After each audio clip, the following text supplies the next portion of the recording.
He made a joke. Maybe you guys should get a sense of humor and try it sometime. But he simply made a joke. He's been extremely clear time and time again, despite the fact that you guys want to continue to bring this up and create a story. He's got 100% confidence in the Secretary of State. He said it multiple times over the last couple of weeks. And we're trying to move forward and focus on the agenda while you guys want to move forward and talk about who likes who, when that's simply not what we're doing here. Sarah, one more question. Sarah, one more question. I'm going to go to Eamon.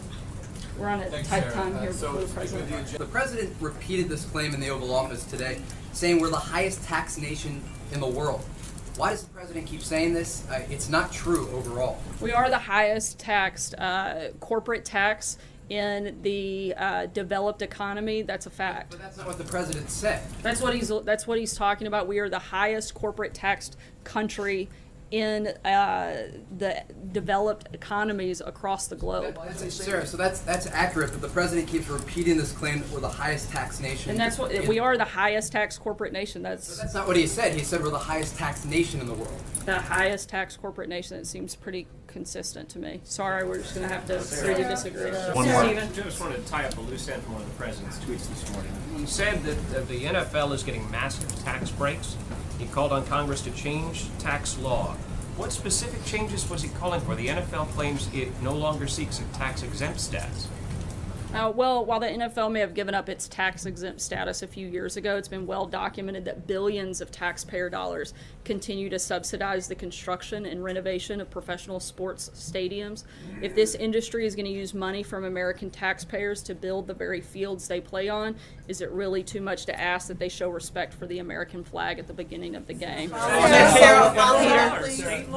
Is it appropriate for the Vice President of the United States to spend taxpayer money to go to a football game where he's going to walk out if players take a knee, knowing that he would be taking that action? I think it's appropriate. The Vice President was invited and he attended that game. And I think it's always appropriate for the leaders of our country to stand up for the national anthem, to stand up for our flag, and to stand up for the men and women who fought and died for it. Sarah? Sorry, I'm going to try to cover Just it. two really quick questions. One, to follow up on your answer. Who invited the Vice President to the football game? I'm sorry? Who invited the Vice I President? believe he was there to present an award. I don't know all the details. I'd encourage you to contact the Vice President's office, but that's my understanding. He was invited to present an award a few weeks ago.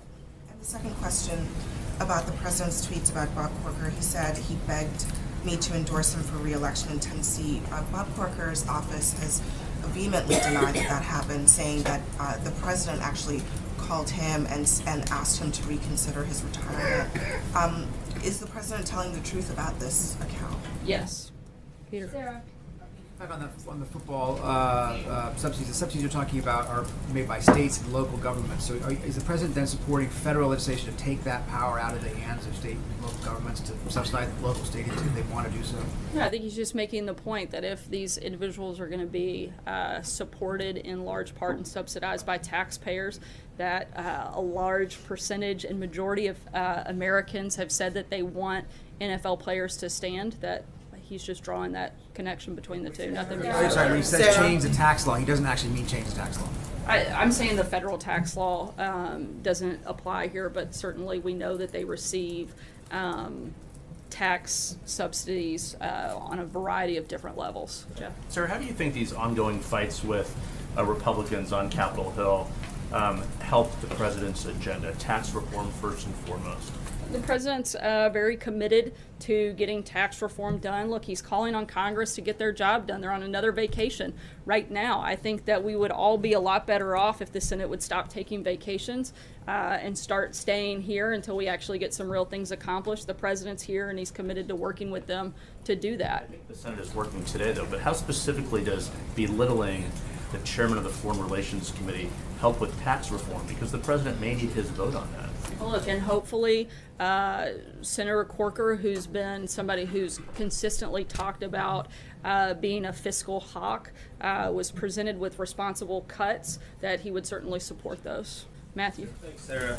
Over the weekend, Senator Bob Corker called the White House an adult daycare center, said the president could lead the country into World War III, and said that, quote, "He concerns me, he would have to concern anyone who cares about our nation."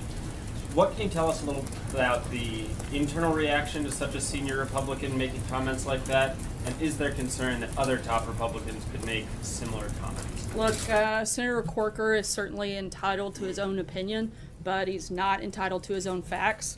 The fact is, this president has been an incredibly strong leader on foreign policy and national security, and he's been a leader on this front. And I think that's been seen and demonstrated time and time again since he took office. And a few examples: over 20 nations to significantly reduce economic and diplomatic ties with North Korea, further isolating them. He's gotten China and Russia to sign on to the toughest UN sanctions against North Korea ever. His new strategy is destroying ISIS. We have tremendous battlefield gains throughout Iraq and Syria. With Europe, he's gotten more NATO allies to pay their fair share, and he's strengthening that alliance. We're also exporting energy like coal and natural gas to Eastern Europe. His vision of principled realism is creating calm around the world and defeating our enemies. Again, Senator Corker may have an opinion, but the facts certainly don't lie. The president's been very successful on this front. John? Sarah, two questions for you, if I could. First of all, going into the weekend, the president sent his principles for the Dreamers legislation up to Capitol Hill. Included in it was a provision for building the wall. The president had earlier said that he would do the wall at a later time, do the Dreamers first, with some security measures, and then do the wall later. Did he change the goalposts? No, the president simply stating his priorities for what responsible immigration reform should look like, and that includes those three big priorities. That's what he's promised Congress he would lay out. That's exactly what he did.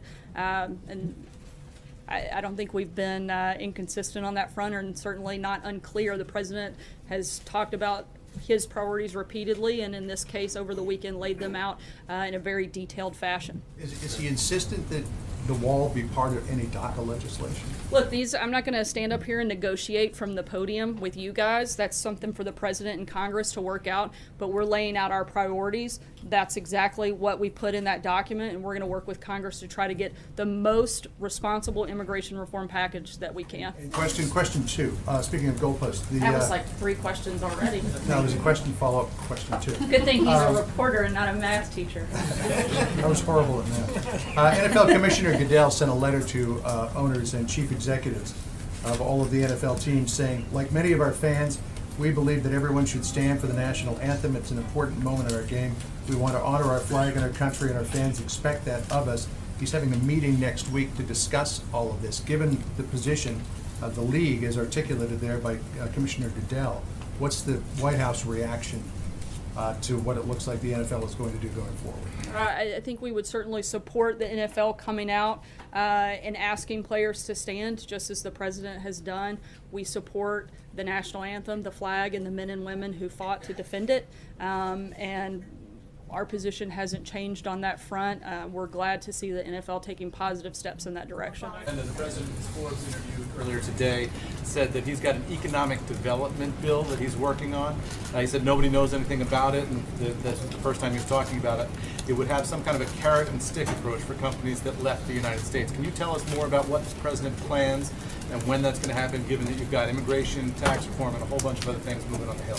As I said a few minutes ago, that in addition to the historic tax cuts and regulatory reform, the president's looking at different ways that we can bring jobs and profits back to our shores. That's all I have on that front at this point. Also, the president's getting ready to have an event here shortly, so we'll end with that, but we'll be here the rest of the day to answer your question. Thanks, guys. Police-involved shootings now. Is the president talking about these so-called eggheads? And by the way, I guarantee you, my IQ is much higher than theirs, all right? I guarantee I have a vocabulary better than all of them, certainly most of them. I know I have an IQ better than all of them. I know that. Governor Perry, a very nice guy.